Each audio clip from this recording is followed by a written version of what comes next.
Bonjour, ici Hélène Rondeau, je suis l'ambassadrice officielle du mouvement J'aime les fruits et légumes. Allez, sortez votre sombrero parce qu'on va mettre du soleil dans ce mois de janvier avec des choses aussi simples qu'un oignon, un poivron, du maïs en conserve et la protéine de votre choix. Allez, on se fait des fajitas, comme quoi on peut bien manger sans se ruiner. Pour commencer, ça prend des tortillas et là, on les emballe dans un papier alu. Je vais les mettre au four le temps qu'elles réchauffent et que je puisse préparer ce qui va à l'intérieur. Bon, je vous mentionnais que vous pouvez faire ça avec la protéine de votre choix. Ça veut dire que si le poulet n'est pas dans votre budget, vous pouvez très bien aller vers des protéines végétales. Aujourd'hui, je vais en utiliser deux. Des haricots noirs que j'ai bien rincés et égouttés en conserve, une boîte. Également, j'avais un demi-bloc de tofu au frigo. Alors, du tofu extra ferme que j'ai coupé en bâtonnets, un peu comme si on voulait faire des lanières de poulet. Donc, dans un poêlon, un peu d'huile d'olive ou huile végétale, et on envoie nos légumes. Alors, l'oignon tout simplement coupé en deux et ensuite en demi-rondelles, et nos poivrons. Quand les légumes sont tombés légèrement, c'est à ce moment-ci que j'ajoute le maïs. Parce que si on utilise du maïs surgelé, on peut l'ajouter directement dans la préparation sans avoir à le décongeler au préalable. Et ce qui va donner la saveur à nos fajitas, ce sont bien sûr des parfums qu'on mange dans cette cuisine mexicaine. Donc, de la poudre de chili, je vais en mettre une cuillerée à thé. Ensuite, de l'origan séché, environ la moitié de la quantité. Bon, vous aurez la recette, bien sûr, sur le site du mouvement J'aime les fruits et légumes, et du cumin également.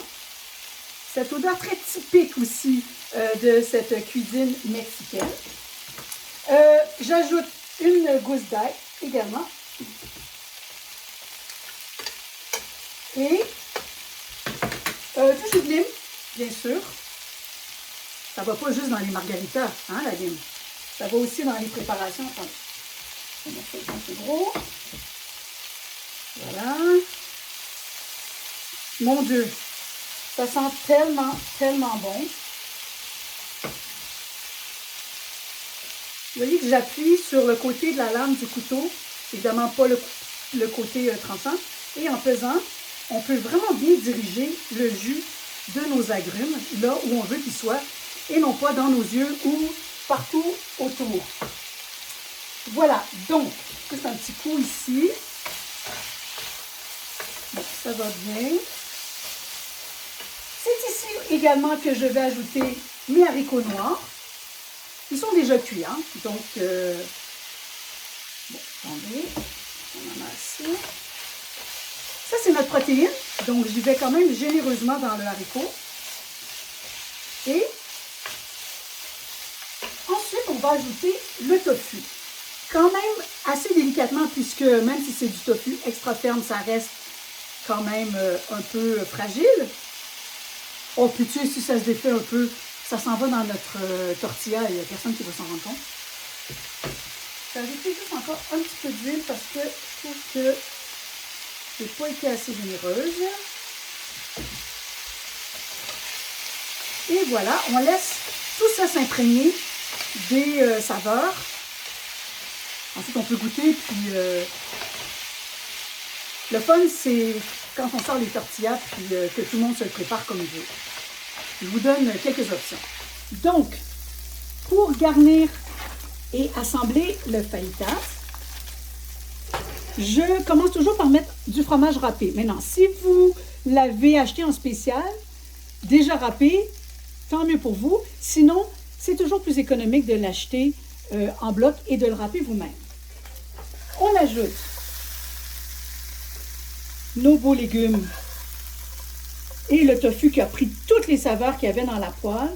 Je vous jure, ça va être tendre et très, très savoureux. Encore un petit peu d'haricots. Ensuite, à ça, j'aime ajouter de la salsa.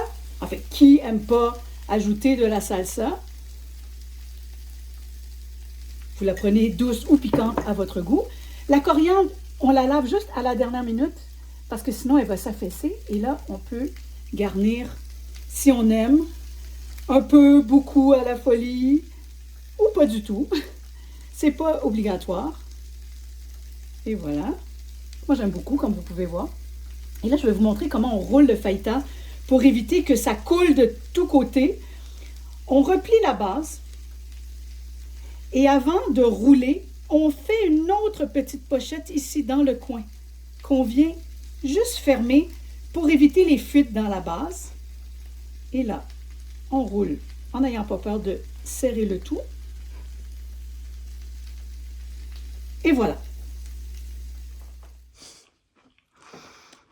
C'est tellement bon. J'espère que vous vous en ferez et que vous aussi vous mettrez du soleil dans votre mois de janvier.